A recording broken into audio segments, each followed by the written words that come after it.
Shalom brothers and sister dimanapun berada. Saat ini jumpa lagi dengan saya dalam video kali ini. Selamat menyaksikan dari awal sampai akhir ya. Mohon agar tidak di skip ataupun diabaikan ya. Selamat menyaksikan. Tuhan Yesus memberkati. Minggu saya datang ke gereja, ya, duduk di paling depan dengan maksud gue pengen ngeliat sih ajarannya kayak apa sih, ya. Dan saya punya tambahan wawasan untuk ngebantai ini. Iya. Tapi Tuhan itu luar biasa. Wow. Saya duduk depan, gak ada apa-apa. Tapi begitu sang leader naik, pujian awal dinaikkan, terus di situ saya merinding. Merinding dan ada sesuatu, saya dapat vision, saya dapat gambaran. Saya dapat gambaran, Tuhan itu ada di samping saya. Dan Tuhan perlihatkan saya dari masa saya masih dalam kandungan. Wow. Tuhan perlihatkan saya dalam masa kandungan, orang tua saya perlakukan saya seperti apa, setelah saya lahir seperti apa, kecil seperti apa, orang-orang sekitar saya memperlakukan seperti apa. Kayak nonton film gitu. Ya, saya kayak nonton film. Itu saya diperlihatkan dan ada Tuhan di situ, ada Yesus di situ. Di situ saya nangis. Saya dari pujian pertama dinaikkan saya nangis. Yang sangat-sangat memalukan. Nangisnya udah nggak teratur, udah nggak. Ya, saya nangis sampai ingus sampai kemana-mana. Udah kita nggak kontrol, udah bener-bener. Udah sampai saya rebah di bawah, nangis sampai teriak. Wow. Sampai ibadah selesai, saya masih belum berhenti. Sampai orang-orang pulang, saya masih nangis. Sampai pekerja-pekerja itu akhirnya menenangkan saya. Dan akhirnya kuasa roh itu tenang sendiri.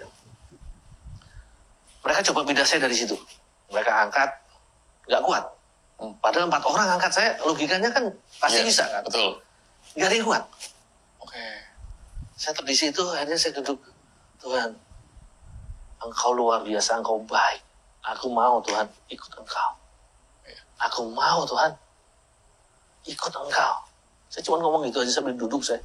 Saya duduk, saya sambil masih nangis, Tuhan, aku mau ikut Engkau, Tuhan.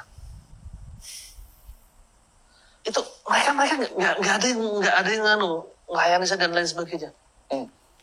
Sampai akhirnya Tuhan kasih ketenangan roh saya bisa bangkit berdiri sendiri, dan masih ada pekerja di situ. Bapak, Ibu, saya mau bertobat, saya minta dibaptis. Saya sendiri waktu itu ngomong. Tapi anehnya, pekerja-pekerja gereja itu tidak ada satupun yang mau melayani saya. Mereka nolak, nggak bisa. Kenapa? Karena mereka ngelihat ketua pendoa syafaat itu ngelihat background di belakang saya itu legioner. Oke, takut juga. Nah, dan Tuhan pakai ibu rohani saya ini. Ya. Dia sudah pulang. Oke. Sudah pulang, sudah lumayan jauh, ada 500 meter dari gereja. Tuhan katakan, balik ke gereja. Oh. Ibu rohani saya taat, dia balik. Saya sudah maksa mereka untuk tobat, untuk dibaptis, tidak boleh. Ya. Nggak ada yang berani. Hanya yaudah, orang gereja nggak berani ngelayanin saya, ngapain saya? Iya, ngomong gimana? Pulang saya. Pulang. Itu waktu itu di lantai 2, lantai 2 atau lantai 3, saya lupa.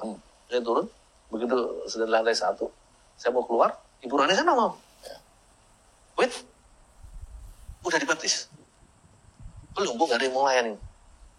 Marah-marah dia kan. Sini, saya ditarik naik ke atas lagi. Pekerja dimaki-maki sama dia kan. Mana gembalanya? Orang mau bertobat nggak mau dilayani.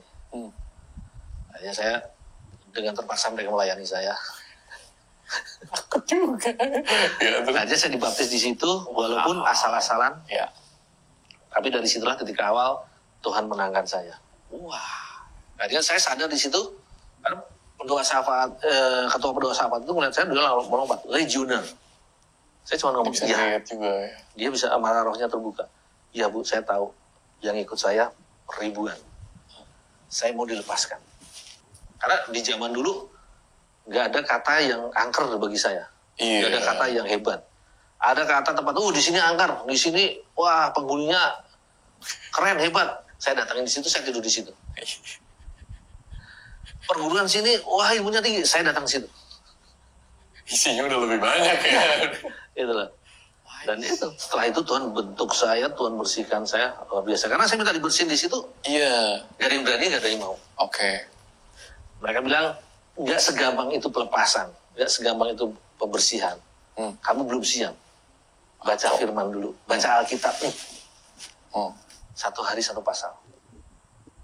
Oke, karena saya punya kerinduan untuk Iya. bisa hidup dalam Tuhan. Pulang, Alkitab saya buka. Itu ibu pendoa Safat ngomong 1 pasal. Saya baca 3 pasal. Semua kemudian saya datang ke gereja. Bu, saya minta dilepaskan.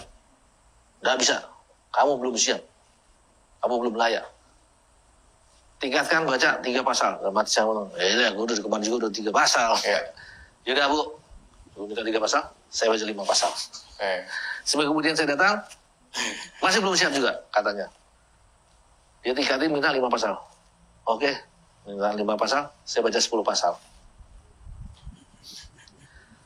Balik lagi, masih belum berani.